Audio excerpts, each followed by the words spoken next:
Hello बच्चों, चलिए प्रश्न को देखते हैं। प्रश्न है अनुपातों a1/a2, b1/b2 और c1/c2 की तुलना कर ज्ञात कीजिए कि निम्नलिखित समीकरणों के युग्म संगत है या असंगत। हमें समीकरणें दी गई है 3/2x जोड़ 5/3y बराबर 7। दूसरी समीकरण दी गई 9x घटाओ 10y बराबर 14। प्रश्न को हल करने से पहले जो इसकी मुख्य अवधारणा है उस पर विचार करेंगे। तो प्रश्न के लिए जो मुख्य अवधारणा है वह हो जाएगी दो चरों के रैखिक समीकरण। और दो चरों के रैखिक समीकरण की परिभाषा हो जाती है वे समीकरण जो ax जोड़ by जोड़ c बराबर 0 के रूप के हो, तो वे दो चरों के रैखिक समीकरण कहलाते हैं। अब हमें समीकरण दी गई है 3/2x जोड़ 5/3y बराबर 7। इसे हल करेंगे तो यहाँ पर लघुत्तम आएगा इसका 6। यह हो जाएगा 9x जोड़ 10y बराबर 7। हल करने प्राप्त होगा 9x जोड़ 10y बराबर 42। दूसरी समीकरण है 9x घटाओ 10y बराबर 14।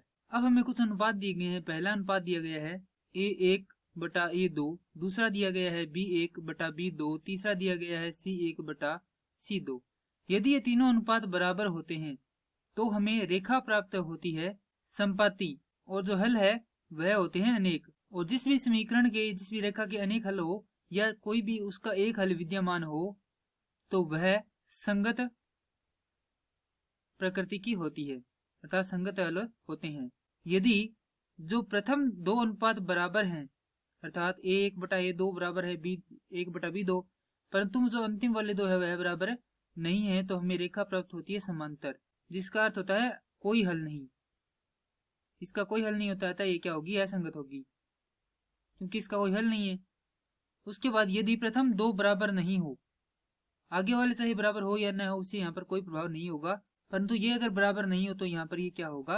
अद्वितीय, माफ कीजिए, प्रतिच्छेदी रेखा प्राप्त होगी। और जो हल है वह हमें प्राप्त होगा अद्वितीय, अर्थात उसका एक ही हल होगा, उसका कोई अन्य और हल नहीं होगा। यहाँ पर लिख देता हूं अद्वितीय हल। और जिस भी समीकरण का हल होता है वह संगत होती है। अब जो समीकरण दी गई है वह इस रूप में है a1x जोड़ b1y जोड़ c बराबर 0, a2x जोड़, माफ कीजिए यहाँ पर c1 है, b2y जोड़ c2 बराबर 0।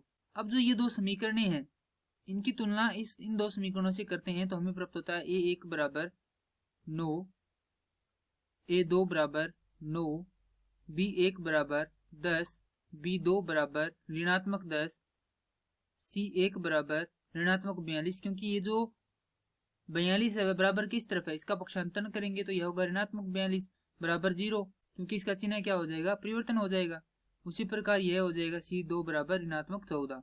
अब हम तीनों को बराबर रखकर देखते हैं, जो बराबर नहीं होगा उसके बीच में बराबर नहीं का चिन्ह लगा देंगे। तो सबसे पहले तीनों अनुपातों को क्या रखते हैं? यहाँ पर बराबर रखते हैं, उनका मान रखेंगे। जो बराबर नहीं आएंगे उनके मध्य चिन्ह लगाकर हम देखेंगे कि वह किससे मिलान करता है। यहाँ पर होगा 9/9 बराबर 10/-10 बराबर ऋणात्मक 42/-ऋणात्मक 14। ऋणात्मक से ऋणात्मक कट जाएगा। यहाँ पर यदि देखें तो 9 से 9 कट रहा है और 10 से 10 कट रहा है, तो यह होगा 1 बराबर ऋणात्मक 1 बराबर 3। जैसा कि हम जानते हैं कि 1 कभी बराबर नहीं होते ऋणात्मक 1 के, अतः ये दोनों बराबर नहीं है। तो ये जो दोनों बराबर नहीं है इसका मतलब क्या हुआ? जो रेखा है वह कैसी होगी? प्रतिच्छेदी होगी। अगर रेखा प्रतिच्छेदी होगी तो इसका क्या होगा? अद्वितीय हल होगा, और यह क्या होगी? संगत होगी। तो इस प्रश्न के लिए उत्तर हो जाएगा निम्नलिखित समीकरणों के युग्म क्या है? संगत है। मैं आशा करता हूँ कि यह प्रश्न आपको समझ में आया होगा। धन्यवाद।